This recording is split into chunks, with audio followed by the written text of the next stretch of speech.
It's like a death metal singer. Oh, oh. I don't like death metal. I like Slipknot. They don't qualify as death metal, though.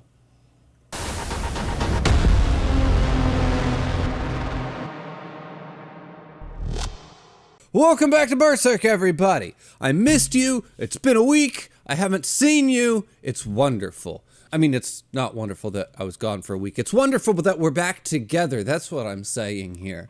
And the point in the story that we're reaching? That's wonderful too.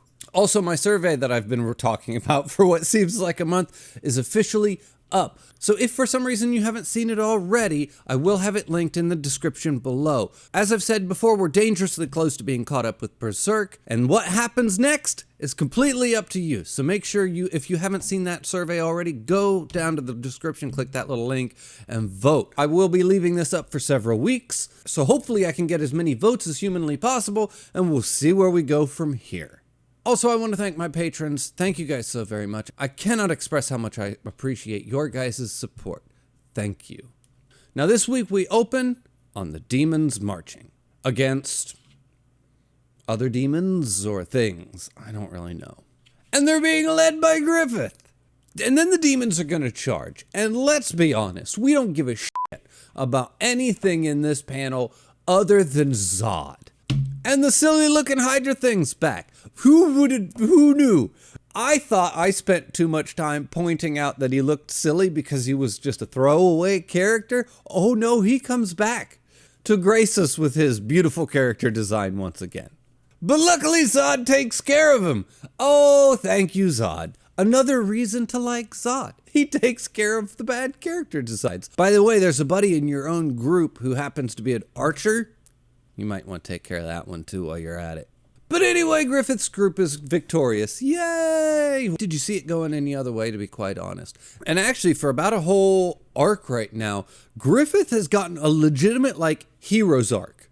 And if we didn't have all the context of knowing everything about him, you wouldn't even know that he was the bad guy in the story. I think I've already mentioned this, but we don't even get the shifty, sneaky eyes that we used to get in the Golden Age arc to let us know that he's the bad guy. And now that we, as the reader, have all the context that we need to know who he is and what he is, because we've been through all this with him for so long, it's almost like Miura just leans more and more and more into drawing him as if he's truly benevolent, as if he's truly this glorious, godlike, grand figure. But anyway, we're going to find a bunch of fallen over rocks, and the demons are going to pick them all back up and put them back together the way they were supposed to be, and it's literally almost like Stonehenge and those Torii Gate things in Kyoto had a baby. That's what this would be. And it's like a portal thing that they can use now. And it helps them to travel through the astral plane on the branches of the world tree, and they can pretty much travel anywhere in an instant. So that's nice. And now we're back in Falconia, and we're going to take care of some government stuff. And we're going to sit around a table, and we're going to talk. It's real exciting stuff. But honestly, this is really just further emphasizing how Griffith is portrayed now, because all the men around the table are going to be real political about it, and they're going to want to do business as usual, and Griffith is going to push for a more progressive style than they're used to. He's going to push for the kids and education, and he's going to push for orphans, and he's going to push for all this really good stuff. And he's in a position where he could lean into being the evil dictator, but instead we're leaning into him wanting just the best for his people. He's just being portrayed as such a wonderful person, pushing wonderful ideas and helping his citizens, and he's really just making the best nation that he could possibly make. It doesn't seem shady at all. We know better. Although Griffith's really on the up and up, isn't he? I mean, he's winning. He's winning everything he does. Every play he makes for more power, he gets. Everything he does gives him more leverage and more momentum. He's gaining glory. He's gaining power. He's gaining following and faith. He's just becoming a force that seems like it's going to be completely unstoppable. Actually, at this point, I don't know what's going to stop him. And I don't see this momentum and this uptick in what Griffith is able to do with everything. I don't see it stopping.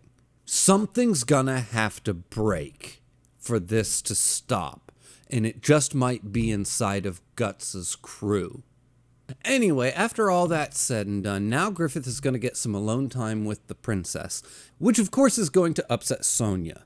And then we get this scene of Griffith and the princess after the fact, and Griffith is sitting in the window with the moonlight in the background, and he just says, "It's tonight then." And then suddenly he's gone. Now what just happened here immediately triggers my brain, and I'm going, uh-oh, what's going on? And you start formulating ideas of what you think's going to happen and where you think this is going to go. And my brain immediately goes, is he really going where I think he's going? And first off, let me say, yes, I was right in where I assumed he was going. At the same time, I had no clue what the hell was happening or what he meant by "it's tonight." So yeah, he goes where I think he's going. But boy, did I really not have a clue what just happened there. Meanwhile, back on Elf Island, Casca's getting a makeover. And I'm not even gonna lie, when this chapter started and the first thing you see is snip, snip, and you see hair falling, I got so excited. Like, not only is Casca back, we'll put that in quotes because she's not back, but now she's getting her hair cut. And for some reason, that's the ticket. That was the icing on the cake that I needed to have Casca back, was to have her get the haircut. I need her to be Casca. I need her in pants and a jacket. I need her with a sword, and I need her with a little buzz cut or whatever that is. Pixie cut? I don't care. Oh, I was so excited when she got a makeover. Like, this made me unnaturally excited. Granted, it's a little bit cuter than it should be. You can tell that the elf queen is too feminine. It should be a little bit more butch than that. And then they ruin it by putting her in this ridiculous elf costume, which doesn't look good. Like, it's really meh.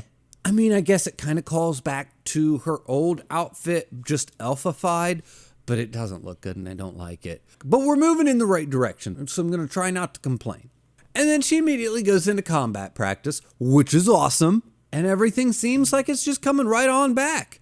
And then Guts is just over there hiding behind a tree, which kind of implies something isn't quite right. But at the same time, I thought this was a little weird that we just kind of came back to Casca and, oh, everything just seems to be hunky-dory and we're getting a haircut and we're getting a makeover and we're practicing sword fighting. And it's just like, wait a second. Wasn't the last thing we saw her coming out of the corridor of dreams and seeing Guts and collapsing, and we were left on this horrible cliffhanger, and we come back to this isn't what I expected to come back to after that cliffhanger, and we're just business as usual. Let's get a haircut, let's ball. What? There feels like there was something in between there that we missed. And Shirka and Farnace come out to Guts, and they're like trying to coax him into coming out to see Farnace, but he refuses and he just wants to hide behind the tree. And Farnace seems like she's attempting to take responsibility for them getting back together and seeing each other because she's the one who made the decision to put Casca back inside of Casca. And then Casca just walks up and she's like, "It's okay. You can stay on the other side of the tree. You know, you have really nice friends." I mean, I already knew that and all. And I'm just like, what is happening here? Like, she is way too well adjusted. We just went through the corridor of dreams. She just had her broken mind fused together, and she just seems too good. Like, this is not how this should be working right now, in my opinion. At this point, this is just very strange. And then she goes on to talk about Isidro and how he's really taken to you, Guts. And it's just hard to believe that you would take on an apprentice. And he's contrary like you, and his smooth fighting style reminds me of judo. And at this point in the story, I want to point out two things. One, just got real. When she thinks of judo, all kinds of stuff comes flooding back. And we get this panel.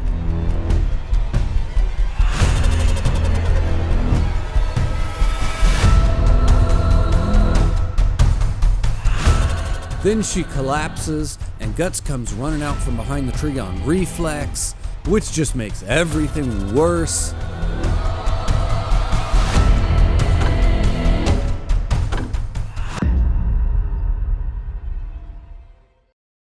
And now the whole chapter makes sense suddenly. The casualness of her very shallow understanding and thinking that she remembers things, but not really processing it completely. Her dismissal of hard facts and her, oh, I remember and I got this, ha ha ha ha ha, until you're really face to face with it, and then it's a whole nother story. That was so real and so well done. Like I said, the whole chapter made sense. Everything that we were seeing that I was like, God, this just feels really off. No, it doesn't. In hindsight, he's just such a good writer. The chapter that just felt so off to me as I was reading it now feels like it was so pitch perfect. I cannot express how good of a writer this guy is sometimes. He never ceases to amaze and never ceases to impress. I just really want to make sure that I get this point clear and I give this point the respect that it deserves before I move on to my next observation. And that being that number 2, Isidro is nothing like Judo. Judo is the greatest character in all of Berserk. I will not allow comparisons to Isidro. I don't even care that she was referring to his fighting style and that she said, oh, his smooth fighting style. And even I have complimented Isidro's fighting style multiple times over the course of these videos. I do not care. I will not have his name. I will not have his name uttered in the same sentence as Judo's. It's insulting and it hurts my feelings. Anyway, with all that said and done, Griffith's going to walk away just a little bit more broken than he was before. And we can see Skull Knight off in the background when he does so.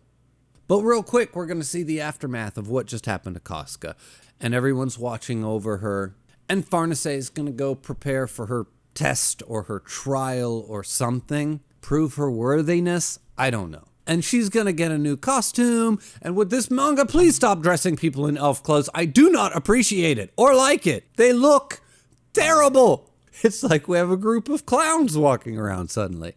Also, they want Shirka to demonstrate her power as well, because she was raised under the tutelage of the forest witch, or whoever Flora was. And they do, and of course everybody's impressed with their magic, except for this chick here. And she's been kind of floating around in the background ever since they got to a little elf island here, and I haven't really mentioned her yet. But let's take a second to talk about this chick, because she looks like the bad girl loner of the group. I'm going to have to keep an eye on her because she looks like she gets up to no good. Also, Farnace asked to be trained in healing magic, which is perfect because when she first decided to start learning magic, I said that it was perfect. It made perfect sense that she would be the next magic user because she was like the religious person. So now that she's the religious person and she's learning healing magic, it's almost like we can just start calling her a cleric or the paladin. It's almost like we're putting together our characters for a Diablo 2 run. Meanwhile, Guts is over there practicing on a cliff when who should show up but Skull Knight. I mean, we already knew it. We saw him off in the distance. We knew who was going to show up. But still. And this is another section I was super hyped for. I get so excited when Skull Knight shows up. I know I make fun of him. I know that he can be silly at times, but I do genuinely get excited when he shows up in the story. And Guts is just like, I guess you were wrong. And Skull Knight's like, no, that was just luck. But we don't have time for that because the little elf guy is going to suggest that they go see the blacksmith who created the Berserker armor. And I'm just like, wait, he's where? Here? On the island? Yes, please. Let's go talk to him. Anyway, on their way there, they're going to be spotted by Morda. And Morda's kind of like the witch's rebellious, nonconformist thirst trap. And she's going to go over and take Shirka flying. And she's going to be pretending to teach Shirka how to fly while bragging about her abilities at handling broomsticks. And be like, oh look, gee shuckers, there's Guts and Skull Knight. Go figure. Who knew they were over there? You did, Morta.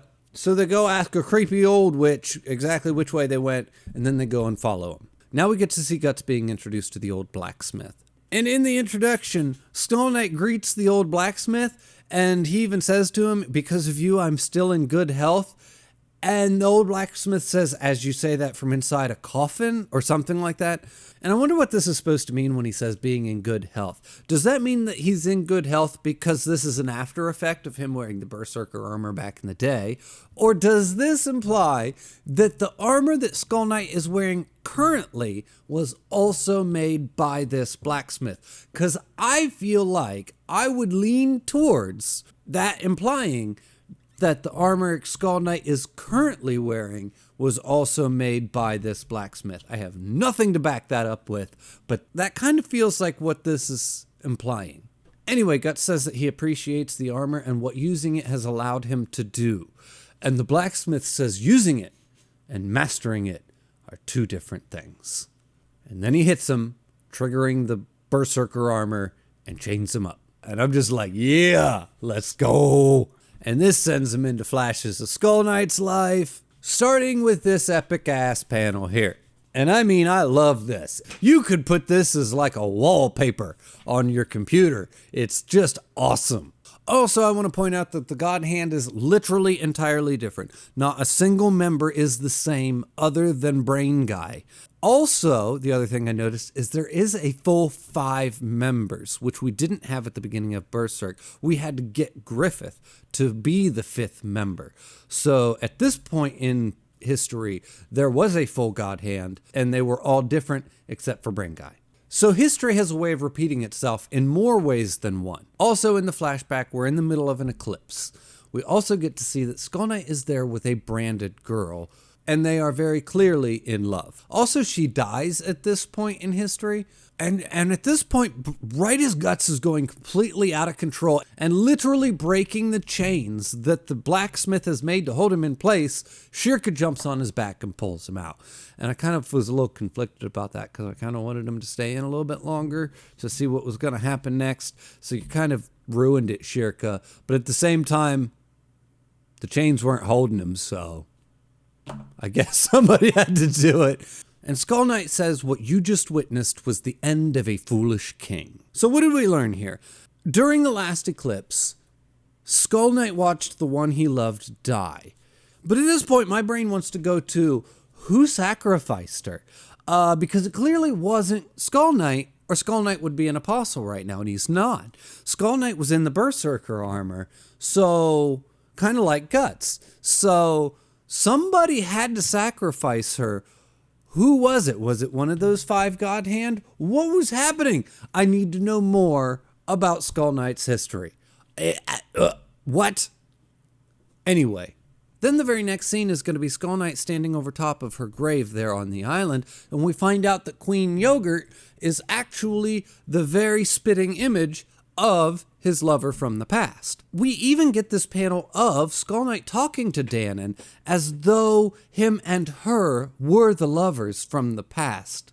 Even though we know that's not true because there is a very real literal grave of his lover. Also, Shirka asks how her mistress Flora was attached to Skull Knight, and the guru says that she was a servant of the Lady Maiden, Skull Knight's girlfriend, and after the eclipse, she violated a taboo and was banished from the island. Okay, so this is interesting. So what did she do? I'm not in a position to speculate or put forth any theories yet. But if I was a betting man, I would say that whatever taboo that Flora violated probably has something to do with the fact that Danon looks like Skull Knight's ex-girlfriend. And if all this seems a little bit too heavy and too serious, don't worry, because Isidore's here to save the day with his comedy. And he's gonna torment all the little witch girls with antics and silliness. And I really don't know what to say about this chapter other than, why you gotta ruin everything, Isidore? This is why we can't have nice things. Thankfully, the Little Mermaid shows up and eats them. Kind of. Anyway, once everything settles down, we do get to see Shirka, and she's sitting there thinking about, well, what was this taboo, and what did she do? And I'm just going, yeah, that's what I was thinking too. Great minds think alike, Shirka. And then Guts goes to practice alone at night. And just then, the little naked boy walks out, bathed in moonlight.